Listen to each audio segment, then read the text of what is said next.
এ যেন এক অদ্ভুত খেলা, যেখানে রয়েছে জীবনের ঝুঁকি, অন্যদিকে রয়েছে জেতার প্রবণতা। যে খেলায় জিতলে কয়েকশো কোটি টাকা, হারলে নৃশংসভাবে মৃত্যু। বলা যায় এটি পৃথিবীর সবচেয়ে বিপজ্জনক খেলা। 3 বছর আগে এই জীবন মৃত্যুর খেলা দেখে শিহরিত হয়েছে পুরো দুনিয়া।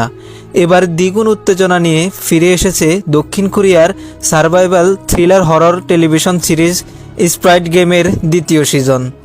এটি নির্মাণ করেছেন কোরিয়ার লেখক ও টেলিভিশন প্রযোজক ওয়াং দা ইউ, যা 26শে ডিসেম্বর 2024 সালে নেটফ্লিক্সে মুক্তি পেয়েছে। এ সিরিজের বিষয় ছিল দেশের কিছু ঋণে জর্জরিত নৃশংস লোককে নির্জন জায়গায় এনে এমন এক গেম খেলানো, যেখানে খেলবে 456 জন, কিন্তু জিতবে একজন। জিতলে কয়েকশো কোটি টাকা, হারলে মৃত্যু। হ্যাঁ, স্প্রাইট গেমের প্রতি রাউন্ডে যে বা যারা একটি বিশেষ রাউন্ড পাস করতে পারবে তারা উত্তীর্ণ হবে পরের রাউন্ডে। এভাবে প্রতি রাউন্ড খেললে জিতবে কেবল একজন, আর বাকি সবার হবে মৃত্যু। দুর্দান্ত থ্রিলার সিরিজটির প্রথম সিজন দর্শকের মধ্যে জনপ্রিয় ছিল।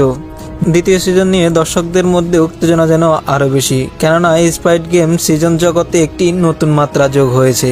ইংরেজি ভাষার সিরিজ না হয়েও কাঁপিয়েছে পুরো পৃথিবী।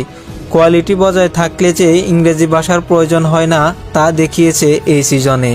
এর আগে সিরিজটির দ্বিতীয় সিজন পোস্টার প্রকাশ করা হয়েছে নেটফ্লিক্সে। যে পোস্টারের টাইটেলে লেখা ছিল খেলা শেষ হবে না। 2021 সালের সেপ্টেম্বরে স্কুইড গেমের প্রথম সিজন মুক্তির পর বিশ্বের মাঝে আলোচনার ঝড় ওঠে।